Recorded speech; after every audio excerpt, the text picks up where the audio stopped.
ಕಾಂಗ್ರೆಸ್ಸು ಕೂಡ ಬಳಕೆ ಮಾಡಿಕೊಂಡು 10 ವರ್ಷ ರೂಲ್ ಮಾಡಿದೆ. ಅದಕ್ಕೇನೋ ಈಗ ಕಾಂಗ್ರೆಸ್ಸು ವೋಟ್ ಚೋರ್ ಬಗ್ಗೆ ಮಾತಾಡ್ತಾ ಇದೆ, EVM ಬಗ್ಗೆ ಯಾಕೆ ಮಾತಾಡ್ತಾ ಇಲ್ಲ? ವೋಟರ್ಸ್ ಇದ್ರೂ ನಾವು ಸೋಲ್ತಾ ಇದ್ದೀವಿ ಅಂದರೆ EVM ಮಿಷಿನ್ದು ಸಮಸ್ಯೆ ಇದೆ ಅಂತಲ್ವಾ? ಪ್ರಜಾಪ್ರಭುತ್ವದ ಬಗ್ಗೆ ತಮಗೆ ಗೌರವ ಇದ್ದರೆ, ಚುನಾವಣೆ ವ್ಯವಸ್ಥೆ ಬಗ್ಗೆ ತಮಗೆ ಗೌರವ ಇದೆ, ನಿಜವಾಗ್ಲೂ ವೋಟ್ ಚೋರ್ ಆಗಬಾರ್ದು ಅನ್ನೋದಿದ್ರೆ ಫಸ್ಟು ಕಾಂಗ್ರೆಸ್ ಡಿಕ್ಲೇರ್ ಮಾಡಲಿ, ಚುನಾವಣೆಯಲ್ಲಿ ನಾವು ಯಾರೂ ಹಣ ಹೆಂಡ ಹಂಚಲ್ಲ ಅಂತ ನೀವು ಡಿಕ್ಲೇರ್ ಮಾಡಿಸಿ. ನಾನು ರಾಹುಲ್ ಗಾಂಧಿ ಅವ್ರಿಗೆ ಕೇಳ್ತೀನಿ, ನಾನು OBC ಸಮುದಾಯದವ್ರಿಗೂ ರಿಕ್ವೆಸ್ಟ್ ಮಾಡೋದು, ಶೆಡ್ಯೂಲ್ ಟ್ರೈಬ್ ಸಮುದಾಯದವ್ರಿಗೆ ರಿಕ್ವೆಸ್ಟ್ ಮಾಡೋದು, ಅಥವಾ ನಮ್ಮನ್ನ ಪ್ರಕಾಶ್ ಅವರು ಅಂತ ಅಂದ್ಕೊಂಡಿರ್ತಾರಲ್ಲ, ನಿಮ್ಮ ಪಾಲು ಬಹುಜನ ಸಮಾಜದಲ್ಲೂ ಇದೆ. ಬನ್ನಿ, 224 ಕಾನ್ಸ್ಟಿಟ್ಯೂನ್ಸಿನಲ್ಲಿ ನಾವು ಕರ್ನಾಟಕ ಇರ್ಬೋದು, ದೇಶ ಇರ್ಬೋದು, ಅಕಾರ್ಡಿಂಗ್ ಟು ಪಾಪ್ಯುಲೇಷನ್ ನಾವು ಟಿಕೆಟ್ ಕೊಡ್ತೀವಿ. Congress and BJP is a same 2 hands of same body ಅಂತ. ಒಂದು ದೇಹದ 2 ಕೈಗಳು. ಪರ್ಟಿಕ್ಯುಲರ್ ಶೋಷಿತ ಸಮುದಾಯಕ್ಕೆ ಕಾಂಗ್ರೆಸ್ ಅನ್ನೋದು ಹುಲ್ಲಿನ ಒಳಗಡೆ ಇರೋ ಹಾವು, BJP ಹುಲ್ಲಿನ ಮೇಲೆ ಎಡೆ ಎತ್ತಿರೋ ಹಾವು. ಯಾವುದು ಡೇಂಜರ್ ಅಂದರೆ ಕಾಂಗ್ರೆಸ್ಸೇ ಡೇಂಜರ್. ಯಾಕೆಂದರೆ ಹುಲ್ಲು ಕೆಳಗಡೆ ಇದೆ ಅಂತಲೇ ಗೊತ್ತಾಗಲ್ಲ, ಬಟ್ ಕಚ್ಚಿ ಸಾಯಿಸ್ಬಿಟ್ಟಿರ್ತದೆ ಅದು. ಇಲ್ಲಿ ಉಳ್ಕೊಳ್ಳೋದೆ ಮನುವಾದ ವರ್ಸಸ್ ಅಂಬೇಡ್ಕರ್ ವಾದ. ಅದು ಧರ್ಮ ಅಂತ ಬಂದ್ರೂ ಮನುವಾದ ವರ್ಸಸ್ ಬುದ್ಧನವಾದ, ರಾಜಕಾರಣ ಅಂತ ಬಂದರೆ BJP ವರ್ಸಸ್ BSP. ಇವತ್ತಲ್ಲಿ 100 ವರ್ಷ. ನನ್ನ ಪ್ರಶ್ನೆ ಅಂದರೆ, ಇಷ್ಟೆಲ್ಲ ಇದು ಮಾಡೋದಲ್ಲ, ಇಷ್ಟೆಲ್ಲ ನೀವು ಹೇಳಿದಂಗೆ ಅಭಿವೃದ್ಧಿ ಆಯಿತು, ಮತ್ತು ಎಲ್ಲ ಒಂದಷ್ಟು ಪ್ರಾಬ್ಲಮ್ ಸಮಸ್ಯೆ ಎಲ್ಲ ಮಾಡೋದು, ಸೋಲ ಕಾರಣ ಏನು ಅಂತ? ಬ್ರದರ್, ಈಗ ಗ್ರಾಫು ಮೇಲ್ಕೆನೆ ಏರ್ತಾ ಇತ್ತು.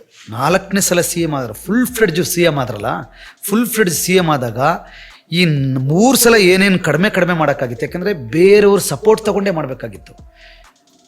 4ನೇ ಸಲ ಅವರು 200 ಚಿಲ್ಲರೆ ಬಂದು ಫುಲ್ ಫ್ಲೆಡ್ CM ಆದ್ರಲ್ಲ, ಏನೇನು ಕೆಲಸ ಇತ್ತು ಅದನ್ನೆಲ್ಲ ಕಂಪ್ಲೀಟ್ ಮಾಡಿದ್ರು. ಉದಾಹರಣೆಗೆ ಭೂಮಿನ ಕಡಿಮೆ ಮಾತ್ರ ಹಂಚಕ್ಕಾಗಿತ್ತು 6 ತಿಂಗಳಲ್ಲಿ. 5 ವರ್ಷಕ್ಕೆ ಬಂದಾಗ ಎಲ್ರಿಗೂ ಭೂಮಿ ಹಂಚ್ಬಿಟ್ರು. ಈಗ ಭೂಮಿ ಹಂಚಿದಾಗ ಏನಾಯಿತು, ಬಹುಜನ ಸಮಾಜ ಪಾರ್ಟಿ ಒಳಗಡೆ ಎಲ್ಲ ಕಮ್ಯುನಿಟಿಯವರು ಇದ್ದರು. ಬೇರೆ ಕಮ್ಯುನಿಟಿಯವರೆಲ್ಲ ಏನು ಅಂದ್ಕೊಂಡಿದ್ರು, ಸಿದ್ಧಾಂತಕ್ಕೆ ಬಂದವರು ಒಂದು 10% ಜನ, ಇಲ್ಲೂ ಲಾಭ ಸಿಗುತ್ತೆ ಅಂತ ಬರೋರು 90% ಜನ. ಸಾಮಾನ್ಯ ರಾಜಕಾರಣ ಅಂತ ಬಂದಾಗ ಈ ಸಿದ್ಧಾಂತ ನನಗೂ ಹೊಂದಾಣಿಕೆ ಆಗುತ್ತೆ ಅಂತ ಬರೋರು 10% ಜನ. ಆದರೆ ಇಲ್ಲಿ ಹೋದರೆ ನಾನು MLA ಆಗ್ಬೋದು, MP ಆಗ್ಬೋದು, ದುಡ್ಡು ಮಾಡ್ಬೋದು ಅಂತ ಬರೋರೆ ಹೆಚ್ಚಿನ ಜನ. ಸೊ ನಮ್ಮದೊಂದು ನ್ಯಾಷನಲ್ ಪಾರ್ಟಿ ಆಗಿರೋದ್ರಿಂದ ಪ್ರತಿಯೊಂದು ಸಮುದಾಯಗಳಿಗೂ ಆ ಪಕ್ಷದಲ್ಲಿ ಇವತ್ತಿಗೂ ಇದೆ ಗೌರವ, ಸ್ಥಾನಮಾನ, ಅವಕಾಶ. ಆವಾಗಲೂ ಇತ್ತು. ಬಟ್ ಏನಾಯಿತು, ಮೇಡಮ್ ಭೂಮಿ ಹಂಚಿದ್ರಲ್ಲ, ತುಂಬ ಜನ ಭೂಮಾಲೀಕರು ಬಹುಜನ ಸಮಾಜ ಪಾರ್ಟಿ ಒಳಗಡೆ ಇದ್ದರು. ಆ ಭೂಮಾಲೀಕರ ಮನೆಗೆ ಜೀತಕ್ಕೆ ಹೋಗ್ತಿರಲ್ಲ, ಕೂಲಿಗೆ ಹೋಗ್ತಿರಲ್ಲ, ಅವರೆಲ್ಲ ಕೂಲಿಗೆ ಹೋಗೋದು, ಜೀತಕ್ಕೆ ಹೋಗೋದು ನಿಲ್ಲಿಸ್ಬಿಟ್ರು. ಸ್ವಾಭಿಮಾನ ಬಂತಲ್ಲ, 3 ಎಕರೆ ಭೂಮಿ ಬಂದಾಗ ನಾನು ಯಾಕೆ ಕೂಲಿಗೆ ಹೋಗ್ಬೇಕು ಅಂತ. ಸೊ ಏನಾಯಿತು, ಆ ಭೂಮಾಲೀಕರೆಲ್ಲ ಬಹುಜನ ಸಮಾಜ ಪಾರ್ಟಿನ ವಿರೋಧ ಮಾಡೋಕ್ಕೆ ಶುರು ಮಾಡಿದ್ರು.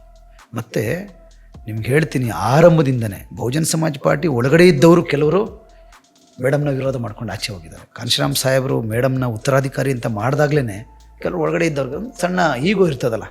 ಈಗ ನಾನು ನೀವಿಬ್ಬರು ಅಟ್ ಎ ಟೈಮ್ ಒಂದು ಪಕ್ಷಕ್ಕೆ ಸೇರಿದ್ದೀವಿ, ನಿಮ್ಮನ್ನು ದೊಡ್ಡ ಸ್ಥಾನಕ್ಕೆ ಕೂರಿಸ್ಬಿಟ್ಟು ನನ್ನನ್ನು ನೆಗ್ಲೆಕ್ಟ್ ಮಾಡ್ತಿದ್ದಂಗೆ, ನೆಗ್ಲೆಕ್ಟ್ ಅಲ್ಲ, ನಿಮ್ಮ ಕೆಪಾಸಿಟಿ ಇತ್ತು, ಅದಕ್ಕೆ ನಿಮ್ಮನ್ನು ನಾನೇನೋ ಒಂದು ಸ್ಥಾನ ಕೂರಿಸ್ತಾರೆ ಯಾರೋ, ನನಗೆ ಬೇಡ, ನಾನೇನು ಮಾಡ್ತೀನಿ, ನಿಮ್ಮನ್ನ ಅಪೋಸ್ ಮಾಡ್ತೀನಿ, ಬಂದು ಅಪೋಸ್ ಮಾಡಿ ನೆಗೆಟಿವ್ ಆಗಿ ಮಾತಾಡೋಕ್ಕೆ ಶುರು ಮಾಡ್ತೀನಿ. ಅಂದರೆ ಒಟ್ಟು UPಯಲ್ಲಿ ಇವತ್ತಿಗೆ ನಮಗೆ ಅಲ್ಲಿ ಸೋಲಾಗಲಿಕ್ಕೆ 3 ಕಾರಣ ಇದೆ ಬ್ರದರ್. ಒಂದು, ಮೇಡಮ್ ಮಾಡಿದಂಥ ಜನಪರ ಯೋಜನೆಗಳಿದೆಯಲ್ಲ, ಆ ಜನಪರ ಯೋಜನೆಗಳು ಅಪರ್ ಕಾಸ್ಟ್ ಅವ್ರಿಗೆ ಸ್ವಲ್ಪ ಇರುಸು ಮುರುಸಾಗಿದೆ. ಅಂದರೆ ಥ್ರೆಟ್ ಕೊಟ್ಟಿದೆ.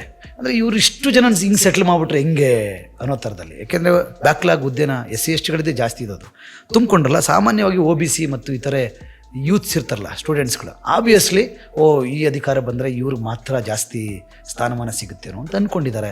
ಅವರು ಅಪೋಸ್ ಆಗಿದ್ದಾರೆ. ಮತ್ತು ಇನ್ನೂ ಒಂದು ಮೇಜರ್ ರೀಸನ್ ಏನು ಅಲ್ಲಿ ಅಂದರೆ, UPನಲ್ಲಿ ಅಥವಾ ಇಂಡಿಯಾದಲ್ಲಿ ಬಹುಜನ ಸಮಾಜ ಪಾರ್ಟಿನ ಅವಾಯ್ಡ್ ಮಾಡಲಿಕ್ಕೇ EVM ಮಿಷನನ್ನು ಇಂಟ್ರೊಡ್ಯೂಸ್ ಮಾಡಿದ್ದಾರೆ. ಕಾಂಗ್ರೆಸ್ ಇಂಟ್ರೊಡ್ಯೂಸ್ ಮಾಡ್ತು, ಅದನ್ನು BJP ಅದನ್ನು ಚೆನ್ನಾಗಿ ಕ್ಯಾರಿ ಮಾಡ್ತಾರೆ. ಮೇಡಮ್ ಇಲ್ಲಿ ತನಕ ಮಾತಾಡ್ತಾ ಇದ್ದಾರೆ, ಬೇರೆಯವ್ರನ್ನ ನೆಗ್ಲೆಕ್ಟ್ ಮಾಡ್ಬೋದು. ಆದರೆ ಹೆಂಗೆ ಮಾಡ್ತಾರೆ ಅವರು ಅಂದರೆ, EVMನ್ನು ನಿಮ್ಮ ಕ್ಷೇತ್ರದಲ್ಲಿ ಮ್ಯಾನಿಪ್ಯುಲೇಟ್ ಮಾಡಿಸ್ತಾರೆ, ನನ್ನ ಕ್ಷೇತ್ರದಲ್ಲಿ ಮ್ಯಾನಿಪ್ಯುಲೇಟ್ ಮಾಡಿಸಲ್ಲ. ಸೊ ನೀವು ಸೋಲ್ತೀರಿ, ನಾನು ಗೆಲ್ತೀನಿ, ನಾವಿಬ್ಬರು ಒಂದೇ ಪಾರ್ಟಿಯವ್ರು ಆಗಿರ್ತೀವಿ. ಆಗ ಅವ್ರು ಹೇಳೋದೇನು ಅಂದರೆ, ಮಾಡಿದರೆ 2 ಮಾಡಬೇಕಾಗಿತ್ತಲ್ಲ, ಇಲ್ಲಾಕೆ ಮಾಡಲಿಲ್ಲ? ಅವ್ರೇನು ದಡ್ರ ಅವರು? ಈಗ ನೋಡಿ, ಕರ್ನಾಟಕದಲ್ಲಿ 224 ಕ್ಷೇತ್ರ ಇದೆ. ಅಧಿಕಾರ ಮಾಡೋಕ್ಕೆ 224 ಕಡೆ EVM ತಿರುಚಬೇಕಾ? ಬೇಕಾಗಿರೋದೆಷ್ಟು? 113. ಇನ್ನು 113 ಮಾಡಲ್ಲ, ಇನ್ನು 113 ಮಾಡ್ತಾರೆ. ಮಾಡಿರಲ್ವಲ್ಲ, ಅದನ್ನು ತೋರಿಸ್ಬಿಟ್ಟು ನೋಡಿ, ಇಲ್ಲಿ ಮಾಡಿಲ್ಲ, ಇಲ್ಲಿ ಮಾಡಿದ್ದಾರೆ ಅಂತ ಏನು ಗ್ಯಾರಂಟಿ ಅಂತ ಹೇಳೋದು ಒಂದು ಮೂರ್ಖತನ. ಆಮೇಲೆ EVMನ ಎಲ್ಲೆಲ್ಲಿ ತಿರುಚಬಹುದು ಅಂದರೆ, ಈಗ ಯಾರು ಗ್ಯಾರಂಟಿ ಗೆಲ್ತಾರಲ್ಲ ಅಲ್ಲಿ ತಿರ್ಚಲ್ಲ, ಗ್ಯಾರಂಟಿ ಸೋಲ್ತಾರಲ್ಲ ಅಲ್ಲಿ ತಿರ್ಚಲ್ಲ, 50-50 ಇರ್ತದಲ್ಲ ಅಲ್ಲಿ ತಿರ್ಚಿ ಮಾಡಿದ್ದಾರೆ. ತುಂಬ ಓಪನ್ ಆಗಿ ಸುಪ್ರೀಂ ಕೋರ್ಟಲ್ಲಿ ಚರ್ಚೆ ಆಗಿದೆ ಅದ್ರ ಬಗ್ಗೆ, ಪಾರ್ಲಿಮೆಂಟ್ ಒಳಗಡೆ ಚರ್ಚೆ ಆಗಿದೆ. ಒಬ್ಬ ಆಮ್ ಆದ್ಮಿ ಪಾರ್ಟಿಯವರು ಆ EVM ಮಿಷನ್ನ ತಂದು ಪಾರ್ಲಿಮೆಂಟಲ್ಲಿ ಎಕ್ಸ್ಪೋಸ್ ಮಾಡಿ ತೋರಿಸಿದ್ದಾರೆ.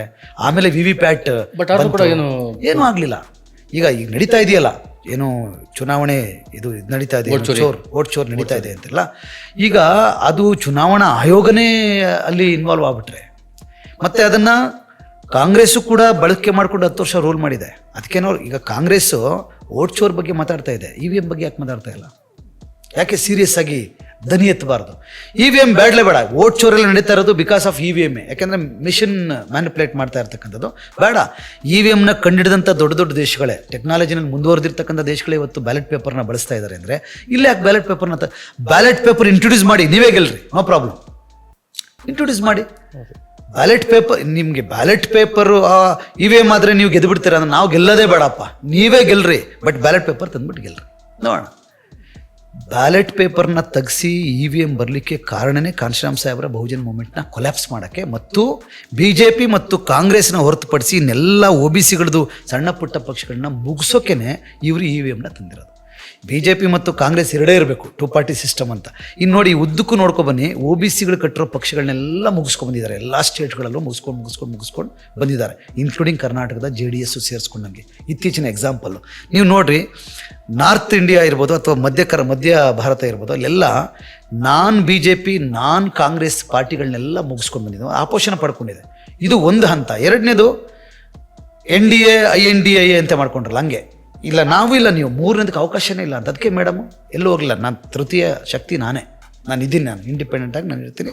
ಯಾಕಂದರೆ Bahujan Samaj party national largest third party still ಇವತ್ತಿಗೂ. ನಮ್ಮದು ಒಂದು MLA ಒಂದೇ ಇರ್ಬೋದು, MP ಇಲ್ಲದೆ ಇರ್ಬೋದು, ಬಟ್ ವೋಟ್ ಶೇರ್ಸ್ ಎಷ್ಟಾಗ್ತಾ ಇದೆ ಇಡೀ ದೇಶದಲ್ಲಿ ಅಂದರೆ, ಈಗ ಟಾಪಲ್ಲಿ BJP ಇದೆ, ಸೆಕೆಂಡ್ ಕಾಂಗ್ರೆಸ್ ಇದೆ, ಥರ್ಡ್ BSPನೇ ಇರೋದು ಇವತ್ತಿಗೂ.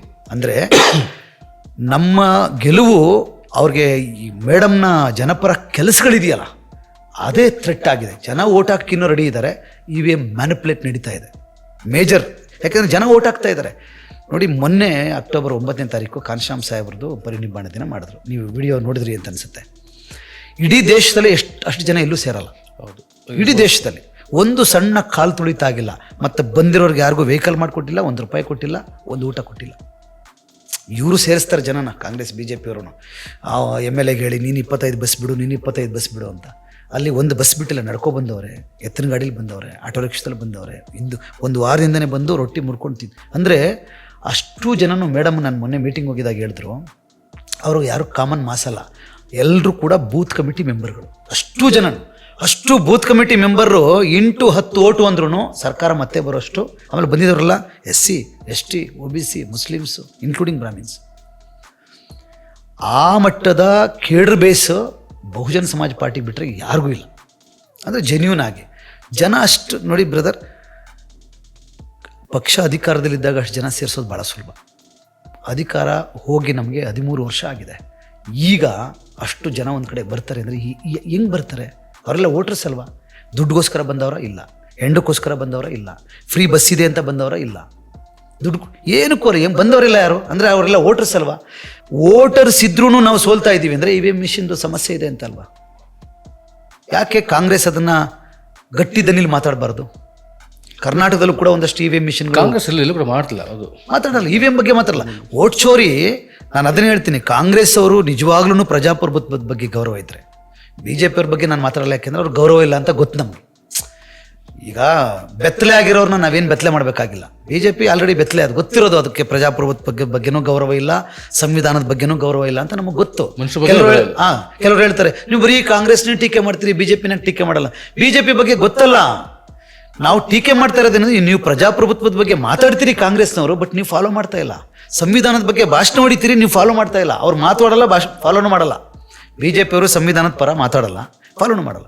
ಅಲೋ ಬ್ರದರ್, ಇವರು ಸಂವಿಧಾನ ಅಂತೀರಿ, ಪ್ರಜಾಪ್ರಭುತ್ವ ಅಂತೀರಿ. ನಿಮ್ಗೆ ಗೌರವ ಇದ್ದರೆ 2 ಚಾಲೆಂಜ್ನ ಸ್ವೀಕಾರ ಮಾಡ್ತೀರಾ ಅಂತ ನಾನು ನಿಮ್ಮ ಮೂಲಕ ಕೇಳ್ತೀನಿ. ಒಂದು, ಪ್ರಜಾಪ್ರಭುತ್ವದ ಬಗ್ಗೆ ತಮಗೆ ಗೌರವ ಇದ್ದರೆ, ಚುನಾವಣೆ ವ್ಯವಸ್ಥೆ ಬಗ್ಗೆ ತಮಗೆ ಗೌರವ ಇದ್ದರೆ, ನಿಜವಾಗ್ಲೂ ವೋಟ್ ಚೋರು ಆಗಬಾರ್ದು ಅನ್ನೋದಿದ್ದರೆ, ಫಸ್ಟು ಕಾಂಗ್ರೆಸ್ ಡಿಕ್ಲೇರ್ ಮಾಡಲಿ, ಚುನಾವಣೆಯಲ್ಲಿ ನಾವು ಯಾರೂ ಹಣ ಹೆಂಡ ಹಂಚಲ್ಲ ಅಂತ ನೀವು ಡಿಕ್ಲೇರ್ ಮಾಡಿಸಿ. ನಾನು ರಾಹುಲ್ ಗಾಂಧಿ ಅವ್ರಿಗೆ ಕೇಳ್ತೀನಿ, ಓಪನ್ ಆಗಿ ಹೇಳ್ರಿ, ಪ್ರೆಸ್ ಮೀಟ್ ಮಾಡಿರಿ. ಇನ್ನು ಮೇಲೆ ಕಾಂಗ್ರೆಸ್ ಲೋಕಲ್ ಚುನಾವಣೆ ಇರಲಿ, MLA MP ಚುನಾವಣೆ ಇರಲಿ, ಕಾಂಗ್ರೆಸ್ ಕ್ಯಾಂಡಿಡೇಟು ಇನ್ಮೇಲೆ ಒಂದು ಕುಕ್ಕರು ಕೊಡಲ್ಲ, ಒಂದು ಪಾತ್ರೆನೂ ಕೊಡಲ್ಲ, ₹1 ಕೊಡಲ್ಲ, ಹೆಂಡನೂ ಹಂಚಲ್ಲ. ನಿಜವಾದ ವೋಟ್ ಚೋರ್ ಅಂದ್ರೆ ಅದು. ಅಲ್ಲಿ ನೀವು ಕದೀತಾ ಇದ್ದೀರಿ. ಏನು ನೈತಿಕತೆ ಇದೆ ನಿಮಗೆ ಮಾತಾಡೋಕ್ಕೆ ಕಾಂಗ್ರೆಸ್ ಅವ್ರಿಗೆ ವೋಟ್ ಚೋರ್ ಬಗ್ಗೆ ಅಂತ ನಾನು ಹೇಳೋದು. ಅಲ್ಲಿ ಫೇಕ್ ID ಮಾಡಿದ್ದಾರೆ, ಆಫ್ಕೋರ್ಸ್ ಅದು ಕೂಡ ಚೋರೆ. ಅದು 5%, ಇದು 95% ವೋಟನ್ನ ಪಾಪ ಜನಗಳಿಗೆ ನಿಮ್ಗೆ ಓಟ್ ಹಾಕಿ ಇಷ್ಟ ಇಲ್ಲ, ನೀವು ದುಡ್ಡು ಕೊಟ್ಟು ಯಾಕೆ ಓಟ್ ಹಾಕ್ಸ್ಕೊತಾ ಇದ್ದೀರಿ? ಹೆಂಡ ಕೊಟ್ಟು ಯಾಕೆ ಓಟ್ ಹಾಕ್ಸ್ಕೊತಾ ಇದ್ದೀರಿ? ನಾವು ಹಣ ಕೊಡಲ್ಲ, ಹೆಂಡ ಕೊಡಲ್ಲ, ವಸ್ತುಗಳನ್ನ ಕೊಡಲ್ಲ. ನಮ್ಮ 60 ವರ್ಷ ನಮ್ಮ ಆಡಳಿತ ನೋಡಿದ್ದೀರಲ್ಲಪ್ಪ, ನಮ್ಮ ಸಿದ್ಧಾಂತ ನೋಡ್ರಿ, ನಮ್ಮ ಆಡಳಿತ ನೋಡ್ರಿ, ಓಟ್ ಹಾಕಿ ಅಂತ ಬಿಡ್ರಿ. ಇದು ಮೊದಲನೇ ಚಾಲೆಂಜ್. ಎರಡನೇದು, EVM ಬೇಡ, ಬ್ಯಾಲೆಟ್ ಪೇಪರ್ ತಗೊಬನ್ನಿ ಅಂತ ನೀವು ಹೋರಾಟ ಮಾಡಿ. ಅಲ್ಲೂ ಓಟ್ ಚೋರ್ ಆಗ್ತಾ ಇದೆ. ಇವೆರಡು ಮಾಡ್ರಿ. ಈ ಓಟ್ ಚೋರು 5%, 3% ಸುಮ್ಮನೆ ಜನಗಳನ್ನ ಬಿದ್ದೋಗುತ್ತೆ. ಇದು ನಡೆದೇ ಇಲ್ಲ. ಇದು ಇವೆರಡು ಮಾಡ್ರಿ ಅಂತ ನಾನು ಕೇಳ್ತೀನಿ. ಇವರು ಮಾಡಲ್ಲ. ಯಾಕೆಂದರೆ ಅದೇ EVM ಇಂದ ಇವರು 10 ವರ್ಷ ರಾಜಕಾರಣ ಮಾಡಿದ್ದಾರೆ. ಮತ್ತು ಮೇಡಮ್ಗೆ 200 ಚಿಲ್ಲರೆ ಬಂತಲ್ಲ, ಅದನ್ನು ಹೆಂಗೆ ಪ್ರೊಜೆಕ್ಟ್ ಮಾಡ್ತಾರೆ ಅಂದರೆ, ನಿಮ್ಗೆ 200 ಚಿಲ್ಲರೆ ಬಂದಾಗ್ಲೂ ನೀವು EVM ಮ್ಯಾನಿಪುಲೇಟ್ ಮಾಡಿಲ್ಲ ಅಂತ ಏನು ಗ್ಯಾರಂಟಿ? ಅದನ್ನು ಹೇಳಕ್ಕೇ ಮಾಡಿಸಿದ್ದು. ಅದಕ್ಕೆ ಅಖಿಲೇಶ್ ಯಾದವ್ಗೂ ಫುಲ್ ಫ್ಲೆಡ್ಜ್ ಕೊಡಿಸಿದ್ರು. ಈಗ BJP ಕೂತ್ಕೊಂಡಿದೆ, ಕಾಂಗ್ರೆಸ್ ಮೌನವಾಗಿದೆ. ಮೌನವಾಗಿರೋದು ಮೌನಂ ಸಮ್ಮತಿ ಲಕ್ಷಣ. ನೀವು ಮಾತಾಡ್ರಿ, ಅದ್ರ ಬಗ್ಗೆ ಮಾತಾಡಲ್ಲ ಇವರು. ಹಾಗಾಗಿ EVM ತೊಲಗಿದ್ರೆ ಈ ದೇಶದಲ್ಲಿ ಮತ್ತೆ Bahujan Samaj party not only UP, ಇಡೀ ದೇಶದಲ್ಲಿ ಬರುತ್ತೆ. ಯಾಕೆಂದರೆ ಜನಕ್ಕೆ ಬಹುಜನ ಸಿದ್ಧಾಂತ ಎಲ್ರಿಗೂ ಕನ್ವಿನ್ಸ್ ಆಗಿದೆ. ಯಾಕೆಂದರೆ ಇದು ಒಂದು ಜಾತಿ ಪಾರ್ಟಿ ಅಲ್ಲ, ಇದನ್ನು ಪ್ರೊಜೆಕ್ಟ್ ಮಾಡಿದ್ದಾರೆ. ಬಹುಜನ ಸಮಾಜ್ ಪಾರ್ಟಿ ವೀಕ್ ಆಗಲಿಕ್ಕೆ ಅಥವಾ ಬೀಳಕ್ಕೆ ಇದು ಒಂದು ಕಾರಣ. ಒಂದು ಲೇಬಲ್ ಮಾಡಿದ್ದಾರೆ, ಇದು ದಲಿತ್ ಪಾರ್ಟಿ ಅಂತ. ಕಾನ್ಶಿರಾಮ್ ಸಾಹೇಬರು ಭಾಳ ಕಾನ್ಷಿಯಸ್ ಆಗಿದ್ದಕ್ಕೆ ಬಹುಜನ ಸಮಾಜ್ ಪಾರ್ಟಿ ಅಂತ ಹೆಸರಿಟ್ಟಿದ್ದಾರೆ. ದಲಿತ್ ಪಾರ್ಟಿ ಆಗಿದ್ರೆ ಇದು DSP ಆಗಬೇಕಾಗಿತ್ತು, ದಲಿತ್ ಸಮಾಜ್ ಪಾರ್ಟಿ ಆಗಬೇಕಾಗಿತ್ತು. ಬಹುಜನ ಸಮಾಜ್ ಪಾರ್ಟಿ ಅಂತ ಹೆಸರಿಟ್ಬಿಟ್ಟು ನಮಗೆ ಬಾಯ್ಹೆಟ್ ಮಾಡಿ, ಕಿವಿ ತೂತಾಗೋಷ್ಟು ಬಾಯ್ಹೆಟ್ ಮಾಡಿಸ್ಬಿಟ್ಟಿದ್ದಾರೆ. ಬಹುಜನ ಸಮಾಜ್ ಪಾರ್ಟಿ ಅಂದರೆ SC ST OBC ಧಾರ್ಮಿಕ ಅಲ್ಪಸಂಖ್ಯಾತರು, SC ST OBC ಧಾರ್ಮಿಕ ಅಲ್ಪಸಂಖ್ಯಾತರು. ಇಷ್ಟು ಓಪನ್ ಆಗಿದ್ರೂ ಇದನ್ನು ದಲಿತ್ ಪಾರ್ಟಿ ಅಂತ ಬ್ರ್ಯಾಂಡ್ ಮಾಡಿರೋದು ಕೂಡ ಇದು ಮನುವಾದಿಗಳು. ಕಾಂಗ್ರೆಸ್ಸು BJP ಇಬ್ಬರು ಸೇರಿಕೊಂಡು ಈ ದಲಿತ್ ಪಾರ್ಟಿ ಅಂತ ಬ್ರ್ಯಾಂಡ್ ಮಾಡಿದ್ದಾರೆ. ಎಷ್ಟೋ ಜನ, ಹೌದಾ ಸರ್ ನಾವು ಬರ್ಬೋದಾ ಈ ಪಕ್ಷಕ್ಕೆ, ನಮ್ಗೆ ಗೊತ್ತೇ ಇಲ್ಲ ಸರ್ ಇದು SC STಗಳ ಪಾರ್ಟಿ ಏನೋ. ಇವತ್ತು ಅಷ್ಟೇ, ಯಾರಾದ್ರೂ ಒಂದು ಶಾಲ ಹಾಕೊಂಬಿಟ್ರೆ, ಬ್ಲೂ ಶಾಲು ಅಥವಾ ಫ್ಲಾಗ್ ಹಾಕೊಂಬಿಟ್ರೆ ಇವ್ರು ಬಿಡೋರು ಅವರೇ ಇವರು ಅನ್ನೋ ಥರ ಮಾಡಿದ್ದಾರೆ. ಹಾಗಾಗಿ ಇದು SC ST ಪಾರ್ಟಿ ಅಲ್ಲ, ಇದು ಬಹುಜನ ಸಮಾಜ್ ಪಾರ್ಟಿ. ಮತ್ತು ಯಾವ ಪಕ್ಷದವರು ಕೂಡ ನಾವು ಹಾಕೊಳ್ಳಂಗೆ ಬಹುಜನ ಪೂರ್ವಿಕರನ್ನ ಫೋಟೋ ಹಾಕೊಳ್ಳಲ್ಲ. ನಾವು ಓಪನ್ ಆಗಿ ಜ್ಯೋತಿಬಾ ಫುಲೆ, ಸಾವಿತ್ರಿಬಾ ಫುಲೆ, ಶಾಹು ಮಹಾರಾಜರು, ನಾಲ್ವಡಿ ಕೃಷ್ಣರಾಜ ಒಡೆಯರು, ಪೆರಿಯಾರ್ ರಾಮಸ್ವಾಮಿ, ಕುವೆಂಪು, ಟಿಪ್ಪು, ನಾವು ಹಾಕ್ತೀವಲ್ಲ ಫೋಟೋ, ಹಂಗೆ ಹಾಕೊಳ್ಳಿ ಕಾಂಗ್ರೆಸ್ನವರು, BJP ಅವ್ರು ಹಂಗೆ ಹಾಕೊಳ್ಳಿ. ಸಾಧ್ಯನೇ ಇಲ್ಲ. ಅವರು ಓಟ್ಗೋಸ್ಕರ ಹೇಳ್ತಾರೆ, ನಮ್ಗೆ ಓಟ್ ಬರ್ತದೋ ಬಿಡ್ತದೋ, ಇದು ನಮ್ಮ ಸಿದ್ಧಾಂತ, ಇದು ದಿಸ್ ಇಸ್ ನಮ್ಮ ಸಿದ್ಧಾಂತ. ಹಾಗಾಗಿ ನಾನು OBC ಸಮುದಾಯದವ್ರಿಗೂ ರಿಕ್ವೆಸ್ಟ್ ಮಾಡೋದು, ಶೆಡ್ಯೂಲ್ ಟ್ರೈಬಲ್ ಸಮುದಾಯದವ್ರಿಗೆ ರಿಕ್ವೆಸ್ಟ್ ಮಾಡೋದು, ಅಥವಾ ನಮ್ಮನ್ನ ಪ್ರಕಾಶ್ ಅವರು ಅಂತ ಅಂದ್ಕೊಂಡಿರ್ತಾರಲ್ಲ, ನಿಮ್ಮ ಪಾಲು ಬಹುಜನ ಸಮಾಜದಲ್ಲೂ ಇದೆ. ಬನ್ನಿ, 224 ಕಾನ್ಸ್ಟಿಟ್ಯೂನ್ಸಿನಲ್ಲಿ ನಾವು, ಕರ್ನಾಟಕ ಇರ್ಬೋದು, ದೇಶ ಇರ್ಬೋದು, ಅಕಾರ್ಡಿಂಗ್ ಟು ಪಾಪ್ಯುಲೇಷನ್ ನಾವು ಟಿಕೆಟ್ ಕೊಡ್ತೀವಿ. ಪಾಪ ಎಷ್ಟೋ ಹಿಂದುಳಿದ ವರ್ಗದವರು, ಸಣ್ಣ ಜಾತಿಗಳಿಗೆ ZPTP ಆಗಲಿಕ್ಕೂ ಇವರು ಅವಕಾಶ ಮಾಡಿಕೊಟ್ಟಿಲ್ಲ. ಬರೀ ವೋಟ್ ಬ್ಯಾಂಕ್ ಆಗಿ ಬಳಸ್ಕೊಳ್ತಾ ಇದ್ದಾರೆ ಸಣ್ಣ ಜಾತಿಗಳು. ಇಲ್ಲಾಗೋದೇನೋ ಗೌಡರು, ಲಿಂಗಾಯತರು, ಕುರುಬರು, ಇನ್ನೊಂದು 3-4 ಜಾತಿಗಳು. ಪಾಪ OBCಗಳು ಕರ್ನಾಟಕದಲ್ಲಿ ಹೆಚ್ಚು ಕಡಿಮೆ 100-150 ಕಮ್ಯುನಿಟಿಗಳಿದೆ. ಅವ್ರಿಗೆ ನೀವು ಒಂದು MLA ಟಿಕೆಟ್ ಕೊಡೋಕ್ಕಾಗಿಲ್ಲ, ಒಂದು MP ಟಿಕೆಟ್ ಕೊಡೋಕ್ಕಾಗಿಲ್ಲ. ನೀವು ಹೆಂಗೆ ಸಾಮಾಜಿಕ ನ್ಯಾಯ ಅಂತ ಮಾತಾಡ್ತೀರಿ? But Bahujan Samaj party according to population ನಮ್ದು ಎಷ್ಟು ಸೀಟ್ ಇದೆ ಅಷ್ಟು ಪರ್ಸೆಂಟು ನಾವು ಸೀಟ್ ಕೊಡೋಕ್ಕೆ ಕರ್ನಾಟಕದಲ್ಲಿ ರೆಡಿ ಇದ್ದೀವಿ, ದೇಶದಲ್ಲೂ ರೆಡಿ ಇದ್ದೀವಿ ನಾವು. ಆದರೆ ಜನಗಳಿಗೆ ಎಲ್ಲಿ, ಆಮೇಲೆ ಬ್ರದರ್ ಇದು ಆನೆ ಒಂದ್ಸಲ ಎದ್ದು ನಿಂತ್ಕೊಂಡ್ರೆ ಮತ್ತೆ ಕೂರಲ್ಲ ಅಂತಾರಲ್ಲ, ಹಾಗೆ ಇದು ಪ್ರೊಜೆಕ್ಟ್ ಆಗಿಬಿಟ್ರೆ ಎಲ್ಲಿ ಸಮಸ್ಯೆ ಆಗುತ್ತೋ ಅಂತೇಳಿ ಪರ್ಯಾಯನೇ ಇಲ್ಲ ಅನ್ನೋ ಥರದಲ್ಲಿ ಮಾತಾಡ್ತಾ ಇದ್ದಾರೆ. BJP ಬಿಟ್ಟರೆ ಕಾಂಗ್ರೆಸ್ಸು, ಕಾಂಗ್ರೆಸ್ ಬಿಟ್ಟರೆ BJP ಅಂತ. ಬಹುಜನ ಸಮಾಜ ಪಾರ್ಟಿ ಅನ್ನೋದು ಒಂದು ಸಿದ್ಧಾಂತವನ್ನು ಇಟ್ಕೊಂಡಿರ್ತಕ್ಕಂಥ ಪಕ್ಷ. ನಾವು ಓಪನ್ ಆಗಿ ಹೇಳ್ತೀವಿ, ನಾವು ಹೆಂಡ ಹಂಚಲ್ಲ, ನಾವು ಹಣ ಹಂಚಲ್ಲ, ನಾವು ಸುಳ್ಳು ಹೇಳಲ್ಲ, ನಾವು ಆಶ್ವಾಸನೆ ಕೊಡಲ್ಲ. ಇನ್ನು 10 ವರ್ಷಕ್ಕೆ ಗೆಲ್ಲೋದಾಗಲಿ ನಾವು ಸಿದ್ಧಾಂತನೇ ಇಟ್ಕೊಂಡು ನಾವು ರಾಜಕಾರಣ ಮಾಡ್ತೀವಿ ಅಂತ ಹೇಳ್ತೀವಲ್ಲ. ಈ ಕರ್ನಾಟಕದಲ್ಲಿರ್ತಕ್ಕಂಥ ಪ್ರಗತಿಪರರು, ಚಿಂತಕರು ಅಂತಕ್ಕಂಥವ್ರು, ನಾನು ಅವ್ರಿಗೂ ಕೂಡ ನಾನು ರಿಕ್ವೆಸ್ಟ್ ಮಾಡೋದೇನೆಂದರೆ, ನೀವು ಕಾಂಗ್ರೆಸ್ನೇ ಒಪ್ಕೊಳ್ಳೋದಾದರೆ ಹಣ ಹೆಂಡ ಹಂಚದೆ ಕಾಂಗ್ರೆಸ್ ಚುನಾವಣೆ ಮಾಡ್ತಾಯಿದ್ರೆ ನೀವು ಅಲ್ಲೇ ಇರಿ. ಅಲ್ಲಿ ಹಣ ಹಂಚಿ ಹೆಂಡ ಹಂಚಿ ಚುನಾವಣೆ ಮಾಡಿ ಯಾವ ಸೀಮೆ ನೀವು ಸಾಮಾಜಿಕ ನ್ಯಾಯ ಅಂತ ಕರಿತೀರಿ? ಇದು ಹೆಂಗೆ ನೀವು BJPಗಿಂತ ಭಿನ್ನ ಅಂತ ಕರಿತೀರಿ ನೀವು? ಸೊ ಬಹುಜನ ಸಮಾಜ್ ಪಾರ್ಟಿ ಇಷ್ಟು ಓಪನ್ ಆಗಿ OBC ಲೀಡರ್ಗಳನ್ನ ನಮ್ಮ ಪೂರ್ವಿಕರು ಅಂತ ಅಂದ್ಕೊಂಡಿದ್ದೀವಿ. ಜ್ಯೋತಿಬಾ ಫುಲೆ SC ಅಲ್ಲ, ಸಾವಿತ್ರಿಬಾ ಫುಲೆ SC ಅಲ್ಲ, ಶಾಹು ಮಹಾರಾಜರ SC ಅಲ್ಲ, ನಾಲ್ವಡಿ ಕೃಷ್ಣರಾಜ ಒಡೆಯರ್ SC ಅಲ್ಲ, ನಾರಾಯಣ ಗುರು SC ಅಲ್ಲ, ಕುವೆಂಪು SC ಅಲ್ಲ. ನಾವೆಲ್ಲರನ್ನೂ ಜೊತೆಗಿಟ್ಕೊಂಡು, ಬಸವಣ್ಣ ಎಲ್ಲರನ್ನೂ ಜೊತೆಗಿಟ್ಕೊಂಡು ನಾವು ರಾಜಕೀಯನೂ ಮಾಡ್ತೀವಿ. ಆಮೇಲೆ ನಮಗೆ ಚಳವಳಿಗೂ ರಾಜಕಾರಣಕ್ಕೂ ಡಿಫ್ರೆನ್ಸೇ ಇಲ್ಲ. ನಮಗೆ ಚಳವಳಿನೂ ರಾಜಕಾರಣನೇ ಚಳವಳಿ, ಏನೂ ಡಿಫ್ರೆನ್ಸ್ ಇಲ್ಲ. ಬಟ್ ಪವಿತ್ರವಾದದ್ದು. ಆದರೆ ಇಲ್ಲಿನ ಪ್ರಗತಿಪರರು ಕಾಂಗ್ರೆಸ್ಗೆ ಹೆಚ್ಚಿನ ಒತ್ತನ್ನು ಹಾಕಿ ಸಂವಿಧಾನವನ್ನು ಉಳಿಸುತ್ತೆ, ನಾಚಿಕೆ ಅಂತ ಅನಿಸು. ಸಂವಿಧಾನನ ಬರೀಲೇಬಾರ್ದು ಬಾಬಾ ಸಾಹೇಬರು ಅಂತ ಅಂದ್ಕೊಂಡು ಸೋಲಿಸಿದಂಥವ್ರು. ಸಂವಿಧಾನ ಆಳ್ವಿಕೆ ಜಾರಿ ಮಾಡ್ರಪ್ಪ ಅಂತ ಇವರು ಕೈ ಕೊಟ್ಟರು ಕುರ್ಚಿ ಮೇಲೆ ಕೆಳಗಡೆ ಹಾಕೊಂಡು ಕೂತ್ಕೊಂಡ್ರು. ಉತ್ತರ ಪ್ರದೇಶದಲ್ಲಿ ಮಾಡಿರ್ತಕ್ಕಂಥ ಒಂದು ಕೆಲಸವನ್ನು ಕಾಂಗ್ರೆಸ್ ಸರ್ಕಾರ 60 ವರ್ಷದಲ್ಲಿ ಮಾಡಿದೆಯಾ ಎಲ್ಲಾದ್ರೂ? ಸುಮ್ಮನೆ ಟೈಟ್ಲ್ ಕೊಟ್ಟರು, ಗರೀಬಿ ಹಟಾವು. ಹೋಯ್ತಾ ಬ್ರದರ್ ಗರೀಬಿ? ಬಡತನ ಹೋಯ್ತಾ? ಹೋಗಿಲ್ಲ ಅಲ್ವಾ? ಆಮೇಲೆ ನೀವು ಉಳುವವನಿಗೆ ಭೂಮಿ ಅಂತ ಹೇಳ್ಬಿಟ್ಟು ಮನೇಲಿ ಕೂತ್ಕೊಂಡ್ರಿ. ಅದು ಎಷ್ಟು ಮಟ್ಟಕ್ಕೆ ಸಕ್ಸಸ್ ಆಗಿದೆ? ಹಳ್ಳಿಗಳಲ್ಲಿ ಗಲಾಟೆಗಳು ನಡೆದಿದೆ. ಅದಕ್ಕೆ ಮೇಡಮು ಭಾಳ ಕಾನ್ಷಿಯಸ್ ಆಗಿ ಸರ್ಕಾರನೇ ನಿಂತು ಭೂಮಿ ಅನಿಸೋ ಕೆಲಸ ಮಾಡಿದ್ರಲ್ಲ. ಒಟ್ಟಾರೆ ಸಾಮಾಜಿಕ ಮತ್ತು ಆರ್ಥಿಕ ಅಸಮಾನತೆ ಹೋಗಬೇಕು ಅನ್ನೋದೇನು ಬಾಬಾ ಸಾಹೇಬ್ ಅಂಬೇಡ್ಕರ್ ಅವರ ಸಂವಿಧಾನದ ಆಶಯ ಇದೆ, ಅದು ಈಡೇರಬೇಕಂದ್ರೆ ಬಹುಜನ ಸಮಾಜ ಪಾರ್ಟಿ ಅಂತ ಕೇಡರ್ ಬೇಸ್ ಪಾರ್ಟಿ, ಸಿದ್ಧಾಂತದ ಬೇಸ್ ಪಾರ್ಟಿ ಅಧಿಕಾರಕ್ಕೆ ಬರಬೇಕು. ಲಂಕೇಶ್ ಅದನ್ನು ನನಗೆ ಹೇಳ್ತಿರೋ, ಅವಾಗ ಅವರು ಅವ್ರ ಟಿಕೆಟ್ ಟಿಪ್ಪಣಿ ಬರೋಲ್ಲಿ ಒಂದು ಕಡೆ ಬರೀತಾರೆ, ದೇಶದ ಎಲ್ಲ ಸಮಸ್ಯೆಗಳಿಗೆ, ಎಲ್ಲ ಅಂದರೆ ಬಿ ಜೆ ಪಿ ಸಮಸ್ಯೆ ಕೂಡ, ಬಿ ಜೆ ಪಿನೂ ಒಂದು ಸಮಸ್ಯೆ ಅಲ್ಲ, ಅದಕ್ಕೆ ಕಾರಣ ಕಾಂಗ್ರೆಸ್ ಅಂತಾರೆ. ಖಂಡಿತ ಕಾಂಗ್ರೆಸ್ನ ನಿಷ್ಕ್ರಿಯತೆ, ಕಾಂಗ್ರೆಸ್ನ ಬೇಜವಾಬ್ದಾರಿತನ, ಅದರಿಂದ ಬಿ ಜೆ ಪಿ ಬಂತು ಅಂತಲೇ ಹೇಳ್ತಾರೆ. ಈಗ ನಮಗೆ ತೋರಿಸ್ತಾ ಇರೋದು ಬಿ ಜೆ ಪಿ ಸಮಸ್ಯೆ, ಬಿ ಜೆ ಪಿ ಸಮಸ್ಯೆ ಅಂತ. ಬಟ್ ಆಮೇಲೆ ಇವ್ರು ಮಾಡೋ ಸಮಸ್ಯೆ ಬಗ್ಗೆ ಎಲ್ಲೂ ಇಲ್ಲ. ಆಮೇಲೆ ನಿಜವಾಗ್ಲೂ ಕಣ್ಮರೆಯಾಗಿ ಕೊಲ್ಯಾಪ್ಸ್ ಆಗಿರೋದು ಕಾಂಗ್ರೆಸ್ಸು, ಬಿ ಎಸ್ ಪಿ ಅಲ್ಲ. ಬಿ ಎಸ್ ಪಿ ಒಂದು ರಾಜ್ಯದಲ್ಲಿ ಎದ್ದಿತ್ತು, ಒಂದು ರಾಜ್ಯದಲ್ಲಿ ಇವರು ಕುಸಿಸಿದ್ದಾರೆ. ನಿಜವಾಗ್ಲೂ ಕುಸಿದೋಗಿರೋದು ಯಾವ್ದಂದ್ರೆ ಕಾಂಗ್ರೆಸ್. ಯಾಕೆಂದರೆ ಸೆಂಟ್ರಲ್ ಗೌರ್ಮೆಂಟ್ನವರು 55 ವರ್ಷ ಆಳ್ವಿಕೆ ಮಾಡೋರು. ಎಲ್ಲಿದೆ ಈಗ ಸೆಂಟ್ರಲ್ ಗೌರ್ಮೆಂಟ್? ಇವ್ರ ಕೈ ತಪ್ಪು ಎಷ್ಟು ವರ್ಷ ಆಯಿತು ಅಲ್ವಾ? ಮತ್ತು ಇಡೀ ಇಂಡಿಯಾದ ಎಲ್ಲ ರಾಜ್ಯಗಳನ್ನು ಒಂದು ಕಾಲಕ್ಕೆ ಕಾಂಗ್ರೆಸ್ ರೂಲ್ ಮಾಡಿದೆ. ಇವತ್ತು ಎಷ್ಟು ಕಡೆ ಇದೆ? ಬರೀ ಕೇವಲ ಮೂರು ರಾಜ್ಯ ಅಂತ ಹಿಂಗೆ, ಕರ್ನಾಟಕ, ತೆಲಂಗಾಣ, ಹಿಮಾಚಲ್ ಪ್ರದೇಶನೇ ಇರಬೇಕು. ಐ ಥಿಂಕ್ 4 ಆಯಿತು. ಈಗ ಬರೀ 3-4 ಈಗ ಕೇಳಿದಿದೆ ಅಂದರೆ ನಿಜವಾಗ್ಲೂ ಕೊಲ್ಯಾಪ್ಸ್ ಆಗಿರೋದು ಯಾವ ಪಕ್ಷ? ಕಾಂಗ್ರೆಸ್ಸೇ. ನಮಗೆ ಕರ್ನಾಟಕದಲ್ಲಿ ಕಾಂಗ್ರೆಸ್ ಗೌರ್ಮೆಂಟ್ ಅಧಿಕಾರದಲ್ಲಿರೋದ್ರಿಂದ ಇಲ್ಲಿರ್ತಕ್ಕಂಥವ್ರಿಗೆ ಕಾಂಗ್ರೆಸ್ ಉಚ್ಚರಾಯ ಸ್ಥಿತಿಲಿದೆ ಅಂತ. 55-60 ವರ್ಷ ಆಳ್ವಿಕೆ ಮಾಡಿದವ್ರು ನೀವು, ಪ್ರಧಾನಮಂತ್ರಿಗಳು 4 ಜನ 5 ಜನ ಪ್ರಧಾನಮಂತ್ರಿಗಳು ಕೊಟ್ಟವ್ರು ನೀವು ನೆಲ ಕಚ್ಚಿದ್ದೀರಿ. ಯಾಕೆಂದರೆ ನೀವು ಲಂಕೇಶ್ ಅವ್ರನ್ನ ಎಕ್ಸಾಂಪಲ್ ತೊಗೊಂಡ್ರಲ್ಲ, ಪಿ ಲಂಕೇಶ್ ಅವ್ರನ್ನ. ಸತ್ಯ, ಇವರು ಈ ಸಮುದಾಯಗಳನ್ನು ವೋಟ್ ಬ್ಯಾಂಕ್ ಮಾಡ್ಕೊಳ್ಳೋಕ್ಕೆ ಎಷ್ಟು ನಾಟಕ ಆಡಬೇಕು ಅಷ್ಟು ನಾಟಕ ಆಡ್ತಾ ಇದ್ದಾರೆ ವಿನಃ ಜೆನ್ಯೂನ್ ಆಗಿ ಇವ್ರ ಸಮಸ್ಯೆಗಳನ್ನ ಬಗೆಹರಿಸಬೇಕು ಅನ್ನೋದಾಗಿದ್ರೆ ನೀವು ಹೊಸದಾಗಿ ಕಾನೂನು ಮಾಡೋದು ಬೇಡ. ನೀವು ಸಂವಿಧಾನದಲ್ಲಿ ಏನಿದೆ ಅದನ್ನು ಜಾರಿ ಮಾಡಿದರೆ ಬಡತನ ಜಾತಿ ಇವತ್ತು ಇರಂಗಿಲ್ಲ. ಇವತ್ತಿಗೂ ಮುಸಲ್ಮಾನರು ಅಭದ್ರತೆಯಲ್ಲೇ ಬದುಕ್ತಾ ಇದ್ದಾರೆ ಅಂದರೆ ಅದಕ್ಕೆ ನೀವೇ ಕಾರಣ, ಕಾಂಗ್ರೆಸ್ಸೇ ಕಾರಣ. ಇವತ್ತಿಗೂ ದಲಿತರ ಮೇಲೆ ಅಟ್ರಾಸಿಟಿ ನಡೀತಾ ಇದೆ ಅಂತ ಕಾಂಗ್ರೆಸ್. ಯಾಕೆಂದರೆ ಇದನ್ನು ಹೋಗ್ಲಾಡಿಸಿ ಅಂತ ಬಾಬಾ ಸಾಹೇಬ್ ಅಂಬೇಡ್ಕರ್ ಸಂವಿಧಾನ ಕೊಟ್ಟಿದ್ದು ನಿಮ್ಮ ಕೈಗೆ ಮೊದಲನೇ 50 ವರ್ಷ. ಏನು ಮಾಡಿದ್ರಿ? ಸುಮಾರಾಗಿ ಬೇಡ, ಬೇರೆ ಸಮೇತ ಕಿತ್ತಾಕೋಷ್ಟು ತಾಕತ್ತು ನಿಮ್ಗಿತ್ತ ಇಲ್ವೋ? ಕೇಂದ್ರ ನಿಮ್ಮ ಕೈಲಿ ಇತ್ತು, ರಾಜ್ಯ ನಿಮ್ಮ ಕೈಲಿ ಇತ್ತು. ಯಾಕೆ ಮಾಡಿಲ್ಲ ಅಂದರೆ ನಿಮಗದು ಇಂಟ್ರೆಸ್ಟ್ ಇಲ್ಲ, ನಿಮ್ಮ ಉದ್ದೇಶ ಅದಲ್ಲ, ನಿಮ್ಮ ಆಶಯನೇ ಅದಲ್ಲ.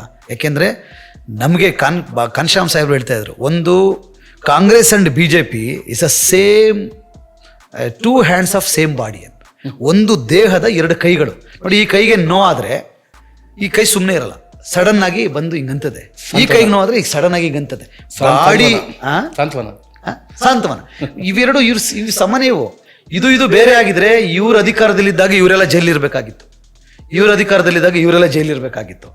ಏನಿಲ್ಲ, ಆರಾಮಾಗಿವೆ. ಇನ್ನೂ ಕಾನ್ಶ್ಯಾಮ್ ಸಾಹೇಬ್ರು ಹೇಳ್ತಾರೆ, ಪರ್ಟಿಕ್ಯುಲರ್ ಶೋಷಿತ ಸಮುದಾಯಕ್ಕೆ ಕಾಂಗ್ರೆಸ್ ಅನ್ನೋದು ಹುಲ್ಲಿನ ಒಳಗಡೆ ಇರೋ ಹಾವು, ಬಿ ಜೆ ಪಿ ಹುಲ್ಲಿನ ಮೇಲೆ ಎಡೆ ಎತ್ತಿರೋ ಹಾವು.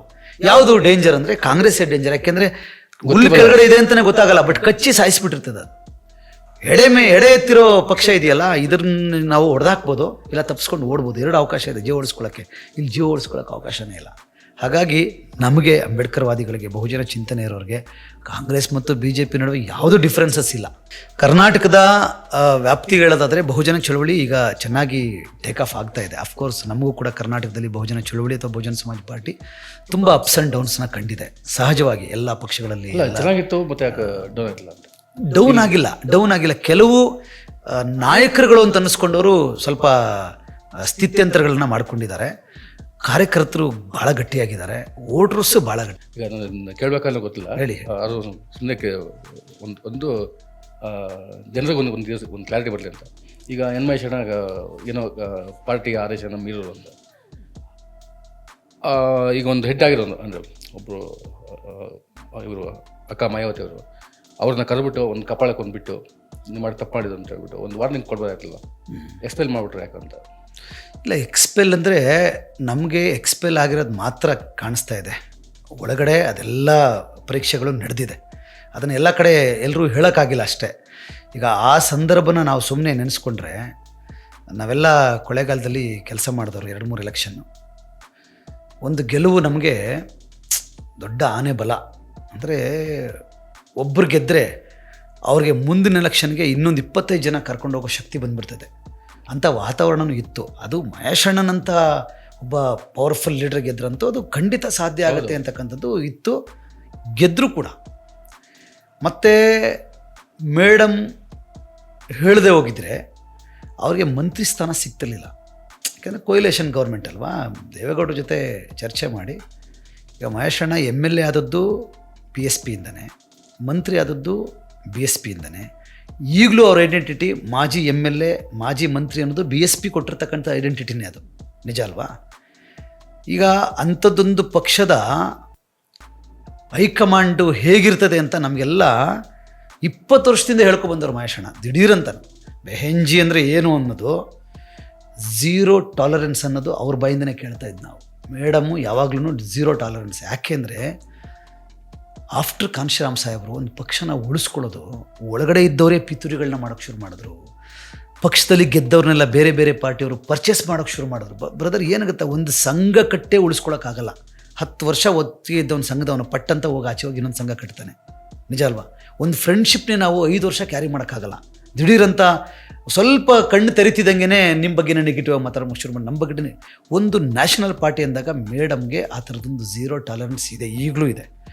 ಆಮೇಲೆ ಅದು ಪ್ರಪಂಚಕ್ಕೆ ಗೊತ್ತಿರೋ ಸತ್ಯ. ಮೇಡಮ್ ತನ್ನ ಕಾರ್ಯಕರ್ತರಿಗೆ ಮಾತ್ರ ಅಲ್ಲ, ನಾನು ಹೇಳಿದ್ನಲ್ಲ, ಗೂಂಡಾಗಳನ್ನ ನಿಗ್ರಹಿಸೋದ್ರಿಂದ ಇಡ್ಬೋದು, ಭೂಮಿ ಹಂಚೋದ್ರಿಂದ ಅಗ್ರೆಸಿವ್ನೆಸ್ಸು ಮೇಡಮ್ಗೆ ಅದು ಮೊದಲಿಂದ ಬಂದಿದೆ. ಅದು ಒಳ್ಳೆ ಕಾರಣಕ್ಕೆ. ಮತ್ತು ಮೇಡಮ್ ಏನು ಅಂತ ನನಗಿಂತ ನಿಮಗಿಂತ ಚೆನ್ನಾಗಿ ಮಹೇಶ್ ಅವ್ರಿಗೆ ತುಂಬ ಚೆನ್ನಾಗಿದೆ. ಯಾಕೆಂದರೆ ನಾವೆಲ್ಲ ಸ್ಟೇಜಿಂದ ದೂರದಲ್ಲಿ ನೋಡ್ತಾ ಇದ್ದವರು ಮೇಡಮ್ ಬಂದಾಗ. ಬಟ್ ಪ್ರತಿ ಸಲ ಮೀಟಿಂಗ್ ಹೋದಾಗ್ಲೂ ಮಹೇಶ್ ಅವರ ಲ್ಯಾಂಗ್ವೇಜಲ್ಲಿ ಹೇಳಬೇಕು ಅಂದರೆ ಬೆಹೆಂಜಿ ನಾಗರಹಾವು ಅಂತ ಇದ್ರು. ಅವ್ರ ಹತ್ರಕ್ಕೆ ಹೋಗಿ ಫೋಟೋ ತೆಗೆಸ್ಕೊಳಕ್ಕಾದ್ದಯ್ಯ, ಮಾತಾಡೋಕ್ಕಾದ್ದ, ಅಲ್ಲಿ ಎಂತೆಂಥವ್ರೋ ಮುದ್ರಕೊಂಡು ನಿಂತಿರ್ತಾರೆ.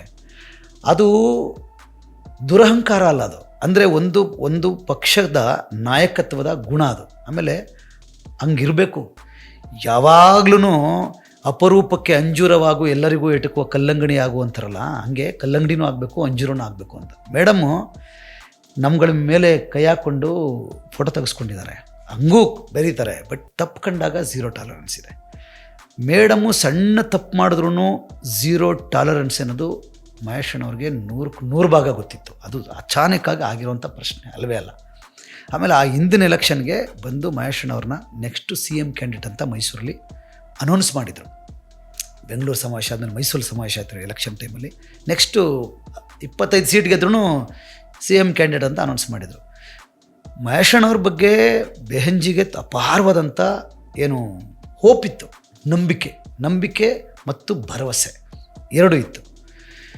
ಸೊ ಮೇಡಮ್ದು ಸ್ಟೈಲ್ ಏನು ಅಂತ ಮಹೇಶ್ ಅವ್ರಿಗೆ ಗೊತ್ತಿದ್ದರಿಂದ ಈಗ ತಪ್ಪು ಮಾಡಿದ್ಮೇಲೆ ಕಪಾಳಕ್ಕೆ ಕೊಡೋದು ಕೇಳೋದು 2ನೇ ಸ್ಟೆಪ್. ಬಟ್ ಹಂಗೆ ಅಕಸ್ಮಾತ್ ತಪ್ಪಾಗಿರೋದೇ ಆದರೆ ಅದನ್ನು ಅವ್ರು ಮಾಡಬಾರ್ದಾಗಿತ್ತು ಅನ್ನೋದು ನಮಗೆಲ್ಲ ಅನಿಸೋದು. ನಮಗೇನು ತಪ್ಪಾಗಿದೆ ನಮಗೆ ಗೊತ್ತಿಲ್ಲ, ಬಟ್ ಆ ಥರದ್ದೊಂದು ಪನಿಷ್ಮೆಂಟ್ ಆಗಿದೆ ಪಾರ್ಟಿ ವತಿಯಿಂದ ಅಂದರೆ ಆ ಥರದ್ದು ಆಗಬಾರ್ದಾಗಿತ್ತೇನೋ ಅಂತ ಅನಿಸುತ್ತೆ ನನಗೆ. ಆಮೇಲೆ ಅದನ್ನು ಕೇಳೋದು ಯಾರನ್ನೂ ಆ ಥರ ಮಾಡಿಲ್ಲ. ನಾಟ್ ಓನ್ಲಿ ಮಹೇಶ್ ಸರ್ ಅಧಿಕಾರದಲ್ಲಿದ್ದರು ಸರ್, ಫುಲ್ ಫ್ಲೆಡ್ಜ್ ಅಧಿಕಾರದಲ್ಲಿ. ಎಲೆಕ್ಷನ್ ಬಂತು, ಸೋತ್ರಲ್ಲ. ಆಗ ಸಿಟ್ಟಿಂಗ್ MLA ಸಿಟ್ಟಿಂಗ್ ಮಿನಿಸ್ಟ್ರುಗಳಿಗೆ 60 ಜನಕ್ಕೆ ಟಿಕೆಟ್ ಕೊಡಲಿಲ್ಲ ಮೇಡಮ್. ಎಲ್ಲ ನ್ಯೂಸ್ ಪೇಪರ್ಲು ಬಂತು, ನೀವು ಗಮನಿಸಿದ್ರಿ ಅಂತ ಅನಿಸುತ್ತೆ. ಎಲ್ಲರೂ ಅಂದರು ರಾಜಕಾರಣ ಮಾಡೋದೇ ಗೊತ್ತಿಲ್ಲವಲ್ಲ ಇವ್ರಿಗೆ, ಸಿಟ್ಟಿಂಗ್ MLAಗಳಿಗೆ ಸಿಟ್ಟಿಂಗ್ ಮಿನಿಸ್ಟ್ರುಗಳಿಗೆ 60 ಜನಕ್ಕೆ ಟಿಕೆಟ್ ಕೊಡಲಿಲ್ವಲ್ಲ ಅಂದರೆ ಅವ್ರನ್ನ ಬೆಹೆಂಜಿ ಅಲ್ಲಿ ತನಕ ಟಾಲ್ರೇಟ್ ಮಾಡ್ಕೊಂಡಿದ್ರು. ಅವ್ರನ್ನ ಪಕ್ಷ ವಿರೋಧಿ ಚಟುವಟಿಕೆ ಮಾಡ್ತಾಯಿದ್ರು, ಸಿದ್ಧಾಂತಕ್ಕೆ ತಕ್ಕಂಗಿರಲಿಲ್ಲ. ಬಟ್ ಫುಲ್ ಫ್ಲೆಡ್ಜ್ ಅಧಿಕಾರದಲ್ಲಿ ಇದ್ದರೆ ನಾನು ಅಂದ್ಕೊಂಡಿದ್ದೀನಲ್ಲ ಈ ಥರದ್ದು ಕೆಲಸ ಎಲ್ಲ ಮುಗಿಸೋಕ್ಕೆ ಸಾಧ್ಯ ಅಂತ ಅಂದ್ಕೊಂಡು ಮುಗಿಸಿ ಸಿಟ್ಟಿಂಗ್ 60-65 ಜನಕ್ಕೆ MLA ಟಿಕೆಟ್ ಕೊಡಲಿಲ್ಲ. ಅಂದರೆ ಅಷ್ಟು ಮೇಡಮ್ಮು ಅದನ್ನು ಭಾಳ ಅಷ್ಟು ಕಟ್ಟುನಿಟ್ಟಾಗಿ ಮಾಡ್ತಾರೆ. ಅಯ್ಯೋ ನನ್ನ ಸರ್ಕಾರ ಎಲ್ಲಿ ಬಿದ್ದೋಗ್ಬಿಡ್ತದೋ, ಅಯ್ಯೋ ನನಗೆ ಎಲ್ಲಿ ಸೀಟ್ ಹೋಗ್ಬಿಡ್ತದೋ, ಅದಿಲ್ಲ, ಶಿಸ್ತು ಅಂತ. ಇಷ್ಟೆಲ್ಲ ಮೇಡಮ್ ಬಗ್ಗೆ. ಆಮೇಲೆ ಇದನ್ನೆಲ್ಲ ಹೇಳ್ಕೊಟ್ಟಿರೋದು ಮಹೇಶ್ ಅವರೇ ನಮಗಿಲ್ಲ, ಮೇಡಮ್ ಅಷ್ಟು ಇದಿರ್ತಾರೆ ಅಂತ. ಈಗ ಆ ಸಿಚುವೇಶನ್ ನೆನೆಸ್ಕೊಂಡಾಗ ಆ ಸಂದರ್ಭದಲ್ಲಿ ತುಂಬ ಸರ್ಕಾರಗಳ ನಡುವೆ ಇದೆಲ್ಲ ನಡೀತಾ. 17 ಜನ ಎಲ್ಲೋ ಇದ್ಕೋಗ್ಬಿಟ್ಟಿದ್ರು, ಇಲ್ಲಿಗೆ ಮುಂಬೈಗೆ ಹೋಗ್ಬಿಟ್ಟಿದ್ರು. ಮಹೇಶ್ ಅಣ್ಣ ನಮ್ಮ ಪಕ್ಷದಲ್ಲಿದ್ದಂಥ ಏಕೈಕ MLA ಅವ್ರಿಗೆ ಮೇಡಮ್ದು ಇನ್ಸ್ಟ್ರಕ್ಷನ್ಸ್ ಇದ್ದದ್ದೇನು ಅಂದರೆ ನೀವು ತಟಸ್ಥವಾಗಿರಿ. ತಟಸ್ಥ ಅಂದರೆ ಆ ಕಡೆಗೂ ಬೇಡ ಈ ಕಡೆಗೂ ಬೇಡ, ತಟಸ್ಥವಾಗಿರಿ ಅಂತ. ಮತ್ತು ಅದನ್ನು ಮಹೇಶ್ ಅಣ್ಣವರೇ ಎಲ್ಲ ಮೀಡಿಯಾದ ಮುಂದೆ ಹೇಳ್ದಂಗೆ ನಾನು BJP ಕಡೆನೂ ಇಲ್ಲ, ನಾನು ಕಾಂಗ್ರೆಸ್ JDS ಕಡೆನೂ ಇಲ್ಲ, ನಾನು ತಟಸ್ಥ, ನನಗೆ ಸಪ್ರೇಟಾಗಿ ಚೇರ್ ಹಾಕ್ಕೊಡಿ ಅಂತ ನಾನು ಹಾಕ್ಸ್ಕೊಂಡಿದ್ದೆ ಅಂತ ಅವ್ರು ಹೇಳಿದರು. ಮೇಡಮ್ ಕೊಟ್ಟದ್ದು ಅಷ್ಟೇ. ಆಮೇಲೆ ಒಂದು ಹೈಕಮಾಂಡ್ ತಟಸ್ಥವಾಗಿರು ಅಂದರೆ ತಟಸ್ಥವಾಗಿರಬೇಕು. ಒಂದು ಸ್ವಲ್ಪ ದಿನ ಬಿಟ್ಟು ಯಾವ ಸರ್ಕಾರದ ಭಾಗ ನೀವು ಆಗಿದ್ರಿ ಅದ್ರ ಪರವಾಗಿರಿ ಅಂದರು. ಇರಬೇಕಾಗಿತ್ತು, ಮುಗ್ದಾಯಿತು. ತಟಸ್ಥವಾಗಿರಿ ಅಂದರೆ ತಟಸ್ಥವಾಗಿರಬೇಕು. ಇಲ್ಲ ಹೋಗಪ್ಪ ಈಗ ಅಲ್ಲಿ ಅದ್ರ ಪರವಾಗಿರು ಅಂದರೆ ಅದ್ರ ಪರವಾಗಿರಬೇಕು. ತಟಸ್ಥವಾಗಿರಿ ಎಂದಾಗ ಬೆಹೆಂಜಿ ಮಾತನ್ನು ಕೇಳಿಸ್ಕೊಂಡವರು ಈಗ ನೀವು JDS ಸರ್ಕಾರದ ಪರವಾಗಿರಿ ಎಂದಾಗ ಯಾಕೆ ಕೇಳಿಸ್ಕೊಳ್ಳಿಲ್ಲ? ಈ ಪ್ರಶ್ನೆ ನಮ್ಗೆ ಈಗಲೂ ಇದೆ. ಇದನ್ನು ಮುಕ್ತವಾಗಿ ನಮಗೆ ಪಾರ್ಟಿ ಕಡೆಯಿಂದನೂ ಯಾಕೆ ಕೇಳಿಸ್ಕೊಳ್ಳಿಲ್ಲ ಅಂತ ಇನ್ನೂ ಗೊತ್ತಾಗಿಲ್ಲ. ಮಹೇಶ್ ಅಣ್ಣವ್ರ ಕಡೆಯಿಂದನೂ ಇದು ನಮಗೆ ಗೊತ್ತಾಗಿಲ್ಲ ಇನ್ನೂ. ಈಗ ನಾನು ಭಾಳ ಪ್ಲೇನಾಗಿ ಎಲ್ಲ ಥರದ ಗೌರವಗಳನ್ನು ಇಟ್ಕೊಂಡೇ ನಾನು ಹೇಳ್ತಾ ಇದ್ದೀನಿ. ಈ ದಾರ ಇದೆಯಲ್ಲ, ಈ ದಾರ ಎಳೆ, ಇದು ಇನ್ನೂ ನಮ್ಗೆ ಅರ್ಥ ಆಗಿಲ್ಲ. ಎಲ್ಲಿ ತನಕ ಅರ್ಥ ಆಗಿದೆ? ಮೇಡಮ್ ತಟಸ್ಥವಾಗಿರಿ ಅಂದರು, ತಟಸ್ಥವಾಗಿದ್ದೆ, ಸೂಪರ್, ಟಿಕ್ ಮಾರ್ಕ್. ಈಗ ನೆಕ್ಸ್ಟ್ ಮೇಡಮ್ ಏನಂದರು? ಸರ್ಕಾರದ ಪರವಾಗಿರಪ್ಪ ಅಂದರು. ಇದು ಬಿಡಬೇಕಾಗಿತ್ತು, ಅಲ್ಲಿ ಇರಲಿಲ್ಲ. ಅಂದರೆ ಮೇಡಮ್ಮು ಝೀರೋ ಟಾಲರೆನ್ಸ್ ಅಂತ ಮಹೇಶ್ ನನಗೆ ಗೊತ್ತಿತ್ತು. ನಾನು ಅಲ್ಲಿ ಇರಲಿಲ್ಲ ಅಂದರೆ ಏನು ಮಾಡ್ತಾರೆ ಅಂತ ಗೊತ್ತಿತ್ತು. ಈಗ ಇಲ್ಲಿರುವಂಥ ಇದ್ದೆ, ಇಲ್ಲಿಗೆ ಹೋಗು ಅಂದಮೇಲೆ ಹೋಗಲಿಲ್ಲ ಅಂದರೆ ಮೇಡಮ್ ಏನು ಮಾಡ್ತಾರೆ? ಡೆಫಿನೆಟ್ಲಿ ಮಾಡ್ತಾರೆ ಅಂತ ಗೊತ್ತಿದ್ರೂ ಅವರು ಈ ಕಡೆ ಬರಲಿಲ್ಲ ಅಂದರೆ ನಾವೀಗ ಇವ್ರ ಉದ್ದೇಶನೇ ಪಾರ್ಟಿಯಿಂದ ಆಚೆ ತೆಗೆಸ್ಕೊಳ್ಳೋದಿತ್ತೇನೋ ಅಂತ ಅನಿಸುತ್ತೆ ನನಗೆ ಅನಿಸ್ತಾ ಇರೋದು. ಯಾಕೆಂದರೆ ಒಬ್ಬ ಹೈಕಮಾಂಡ್ ಅಂದರೆ ಎಲ್ಲ ಹೈಕಮಾಂಡ್ಗಳಿಗಿಂತನೂ ಸ್ಟ್ರಿಕ್ಟ್ ಹೈಕಮಾಂಡು ಮಾಯಾವತಿ ಮೇಡಮ್ ಅಂತ ಇವರೇ ನಮ್ಗೆ ಹೇಳ್ತಾ ಇದ್ದು. ಹೈಕಮಾಂಡ್ ಹೇಳಿದ್ಮೇಲೆ ಅದನ್ನು ಮಾಡಿಬಿಟ್ಟಿದ್ದಿದ್ರೆ ಆಮೇಲೆ ಹೋಗಿ UP ಹೋಗಿ ಮೇಡಮ್ ಹಿಂಗಂದ್ರಿ, ನೆಕ್ಸ್ಟ್ ಹಿಂಗಂದ್ರಿ, ಹಿಂಗಾಯಿತು ಅಂತ ನಾವು ಎಕ್ಸ್ಪ್ಲೈನ್ ಮಾಡ್ಬೋದಾಗಿತ್ತು. ಎಸೆ ಒಬ್ಬ MLA.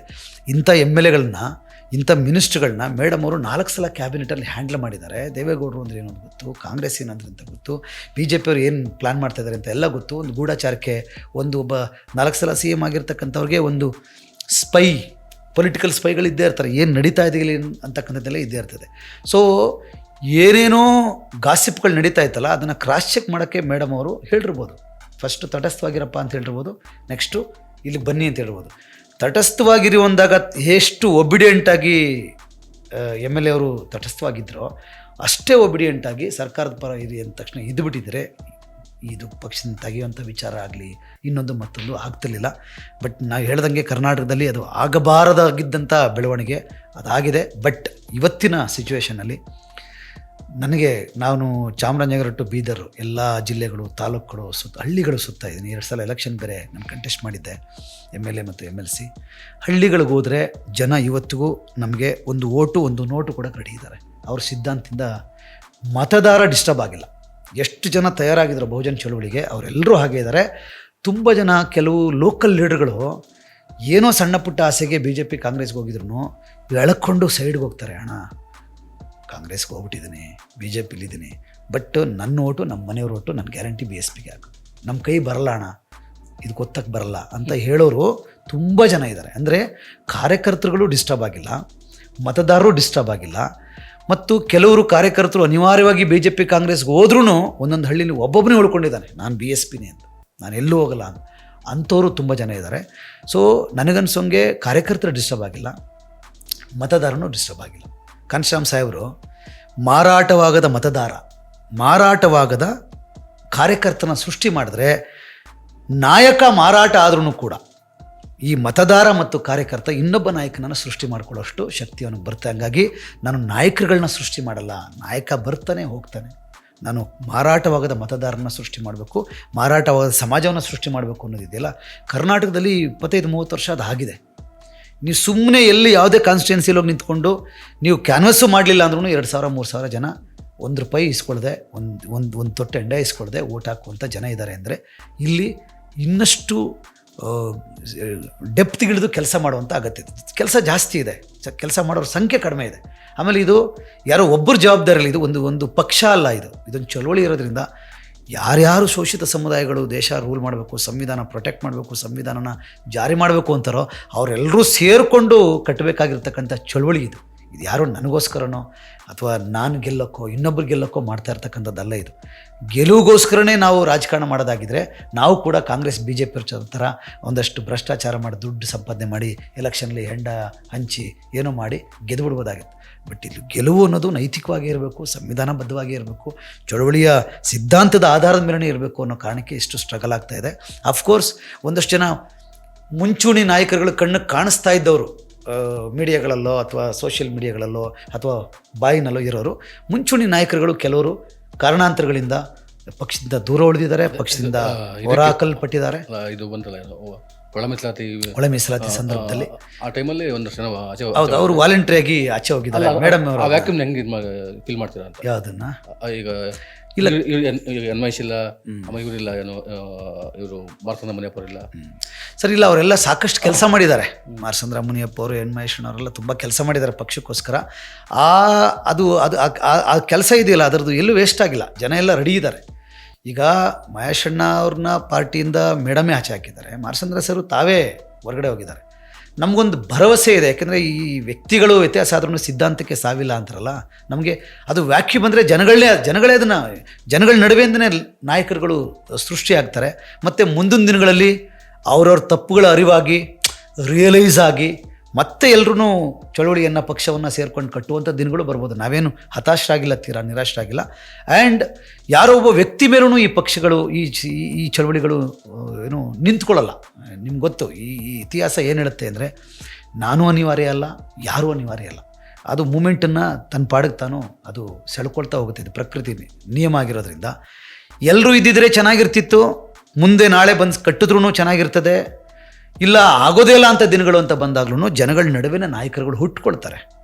ಇನ್ನೊಂದಷ್ಟು ಜನ ಹುಟ್ಕೊಳ್ತಾರೆ. ಆಮೇಲೆ ತುಂಬ ಜನ ಇದ್ದಾರೆ.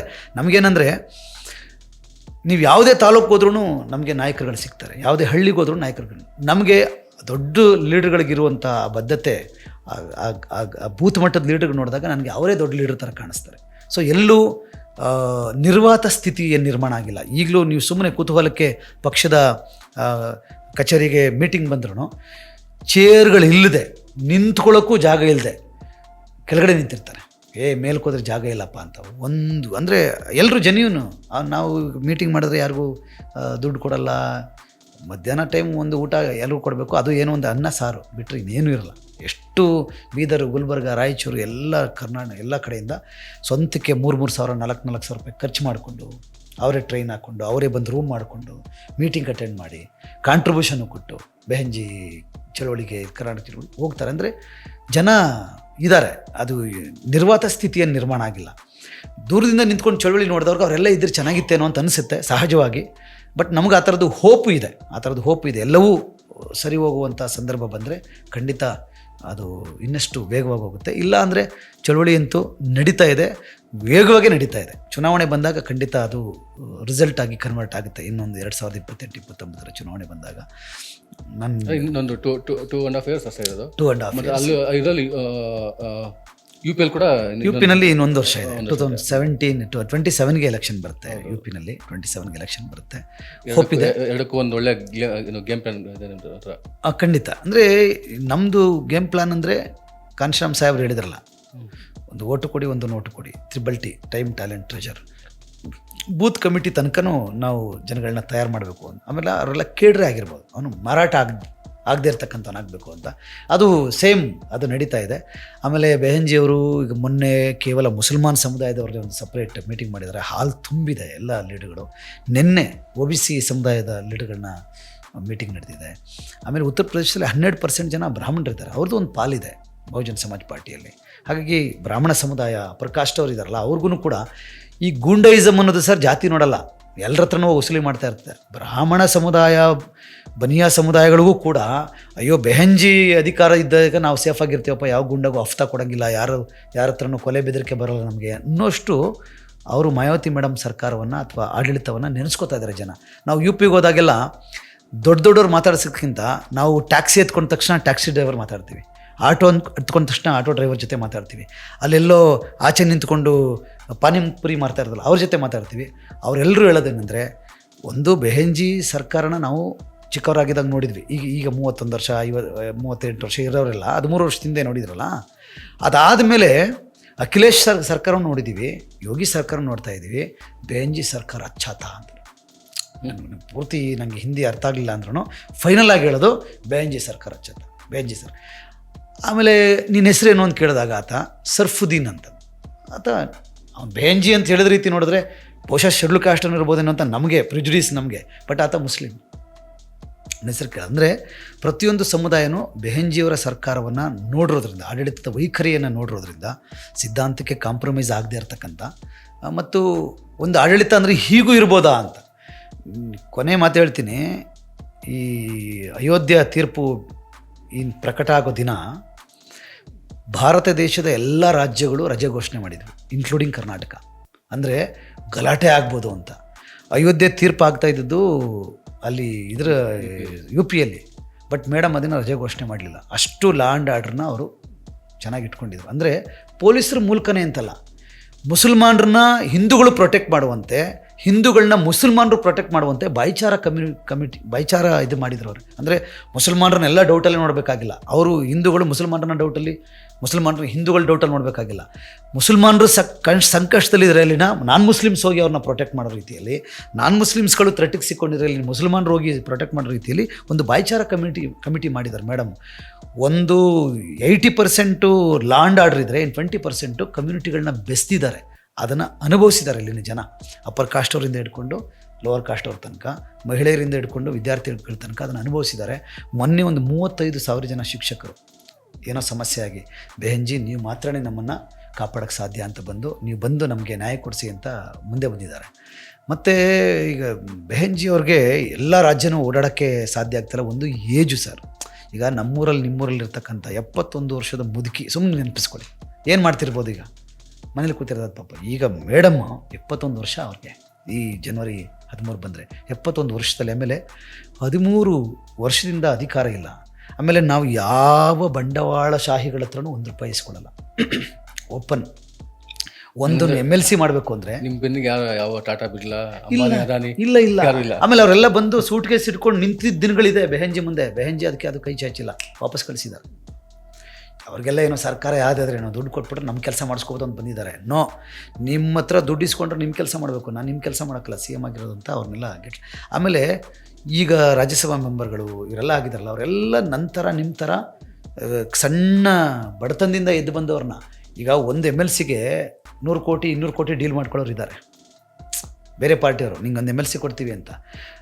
ಈಗ ಒಬ್ಬ ಕಾರ್ಯಕರ್ತ MLC ಆಗಿ ಕೂತಿದ್ದಾನೆ, ಅಲ್ಲಿ ಕಾರ್ಯಕರ್ತರುಗಳು ರಾಜ್ಯಸಭಾ ಮೆಂಬರ್ಗಳಾಗಿ ಕೂತಿದ್ದಾರೆ. ಅವರೆಲ್ಲರೂ ಝೀರೋಯಿಂದ ಬಂದಿರತಕ್ಕಂಥವ್ರು. ಮೇಡಮ್ಗೆ ದುಡ್ಡೇ ಇಂಪಾರ್ಟೆಂಟ್ ಅನ್ನೋದಾದರೆ ಅವರ MLA ಜನಸಂಖ್ಯೆಗೆ ತಕ್ಕಂತೆ ಒಂದಷ್ಟು ಜನ MLCಗಳನ್ನ ಯಾವಾಗ ಮಾಡ್ಕೋಬೋದಾಗಿತ್ತು. ಈ ತನಕ ಅದಾಗಿಲ್ಲ. ಯಾಕೆಂದರೆ ನಾವು ಇವತ್ತಿಗೂ ನ್ಯಾಷನಲ್ ಪಾರ್ಟಿ ನಡೀತಾ ಇರತಕ್ಕಂಥದ್ದು ಜನ ಕೊಡೋ ದುಡ್ಡಿಂದನೇ, ಕಾರ್ಯಕರ್ತರು ಕೊಡೋ ದುಡ್ಡಿಂದನೇ. ₹5 ಕೊಡ್ತೀವಿ, ₹10 ಕೊಡ್ತೀವಿ, ಆ ದುಡ್ಡಿಂದ ನಡೀತಾ ಇದೆ.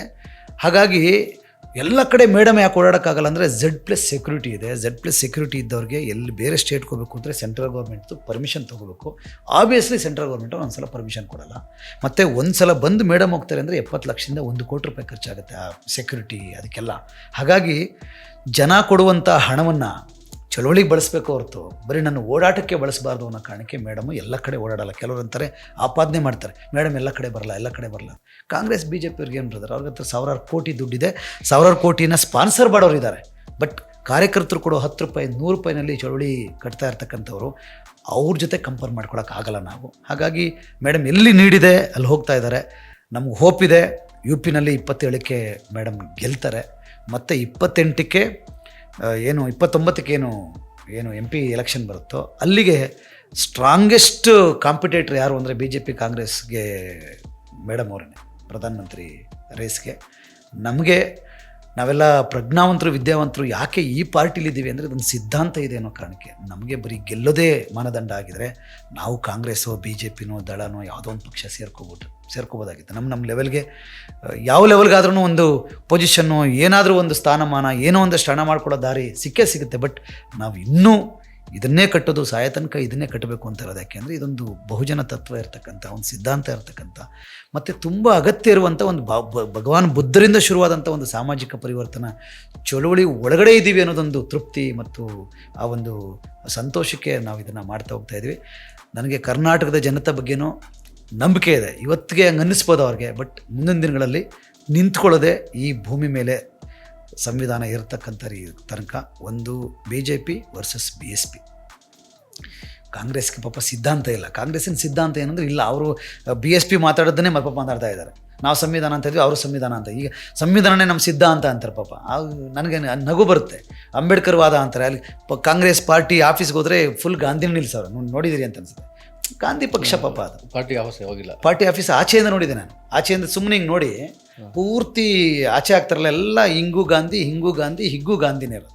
ಹೆಂಗೆ ಬಂದು ಅವರು ಅಂಬೇಡ್ಕರ್ ಪಕ್ಷ ಅಂತ ಹೇಳ್ತಾರೆ, ಸಂವಿಧಾನ ಅಂತ ಹೇಳ್ತಾರೆ. ಹಾಗಾಗಿ ಇಲ್ಲಿ ಉಳ್ಕೊಳ್ಳೋದೇ ಮನುವಾದ ವರ್ಸಸ್ ಅಂಬೇಡ್ಕರ್ ವಾದ. ಅದು ಧರ್ಮ ಅಂತ ಬಂದ್ರೂ ಮನುವಾದ versus ಬುದ್ಧನವಾದ.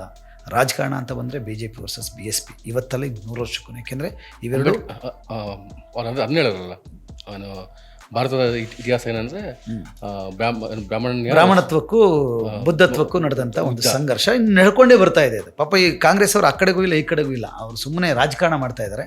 But ultimately ಮನುವಾದ versus Ambedkar ವಾದ ನಿಂತ್ಕೊಳ್ತದೆ. ಖಂಡಿತ ಅಂಬೇಡ್ಕರ್ ವಾದ ಅಂದರೆ ಒಂದು ಮಾನವತಾವಾದ ಅಂತ ಅಂದ್ಕೊಳ್ತಕ್ಕಂಥವ್ರು, ಬಹುಜನ ಚಳುವಳಿ ನನಗೂ ಸಂಬಂಧಪಟ್ಟಿದೆ ಅಂತ ಅಂದ್ಕೊಳ್ತಕ್ಕಂಥವ್ರು ಮುಂದಿನ ದಿನಗಳಲ್ಲಿ ಒಟ್ಟಿಗೆ ಸೇರಿ ಈ ಒಂದು ಮನುವಾದದ ದ್ವೇಷವನ್ನು ಅಳಿಸಿ ಅವ್ರನ್ನೂ ಮನುಷ್ಯರು ಮಾಡಬೇಕು. ನಮಗೇನು ಡೆಸ್ಟ್ರಾಯ್ ಮಾಡೋದ್ರಲ್ಲಿ ನಮಗೆ ಇದಿಲ್ಲ, ನಮಗೆ ಪರಿವರ್ತನೆ ಮಾಡೋದ್ರಲ್ಲೇ ನಮ್ಗೆ ಆಸಕ್ತಿ ಜಾಸ್ತಿ. ಯಾವುದನ್ನು ನಾವು ನಿರ್ಮಾಣ ಮಾಡೋರು ಹೊರತು ನಾವು ನಿರ್ನಾಮ ಮಾಡೋರಲ್ಲ. ಮನುವಾದಿಗಳನ್ನೂ ಕೂಡ ಪರಿವರ್ತನೆ ಮಾಡಬೇಕು ಅನ್ನುವಂಥ ಬುದ್ಧನ ವಾದದಲ್ಲೇ ನಾವು ಇರ್ತಕ್ಕಂಥದ್ದು ಹೊರತು ಆ ಬುದ್ಧನ ವಾದವೇ ಬಹುಜನ ಚಳುವಳಿಲಿದೆ, ಬಹುಜನ ಸಮಾಜ ಪಾರ್ಟಿಲಿದೆ ಅನ್ನೋ ಕಾರಣಕ್ಕೆ ಈ ಒಂದು ಚಳುವಳಿಯನ್ನು ಭಾಳ ಗಂಭೀರವಾಗಿ ಮಾಡ್ತಾಯಿದ್ವಿ. ಮುಂದಿನ ದಿನಗಳಲ್ಲಿ ನಾವು ಸಕ್ಸಸ್ ಆಗ್ತೀವಿ, ಈ ಚಳುವಳಿ ಸಕ್ಸಸ್ ಆಗುತ್ತೆ, ವ್ಯಕ್ತಿಗಳು ಇಂಪಾರ್ಟೆಂಟ್ ಅಲ್ಲ, ಸಿದ್ಧಾಂತನೇ ಉಳ್ಕೊಳ್ತದೆ ಅಂತಕ್ಕಂಥ ನಂಬಿಕೆ ಇದೆ ನನಗೆ. Thanks brother. ನಿಮ್ಮೆಲ್ಲ ಆಶಯಗಳೆಲ್ಲ ಈಡೇರಲಿ, ನಿಮ್ಮ ಆಸೆಗಳು ಮತ್ತೆ UPಯಲ್ಲಿ ಇದು ಕರ್ನಾಟಕದಲ್ಲಿ BSP ಒಂದು ಆನೆ ಓಡಾಡಲಿ ಅಂತ ನಿಮ್ದೆಲ್ಲ ಸಹಕಾರ ಇರಲಿ, ಬೆಂಬಲ ಇರಲಿ, ಖಂಡಿತ ಆಶಿಸ್ತೀನಿ. Thank you. ಸಾಕಷ್ಟು ಇದು ವಿಷಯಗಳನ್ನ ಹಂಚ್ಕೊಂಡ್ರಿ, ಮತ್ತು ನಿಮ್ಮ ಬಾಲ್ಯ ರಾಜಕೀಯ ಎಲ್ಲವನ್ನೂ ತುಂಬ ವಿಸ್ತಾರವಾಗಿ ಹೇಳಿದ್ದೀರಾ. ವೀಕ್ಷಕರೇ, ಇದು ಇವತ್ತಿನ We Are With You ಕಾರ್ಯಕ್ರಮ. ಮುಂದಿನ ಕಾರ್ಯಕ್ರಮದಲ್ಲಿ ಮತ್ತೆ ಭೇಟಿಯಾಗೋಣ. ನಮಸ್ಕಾರ.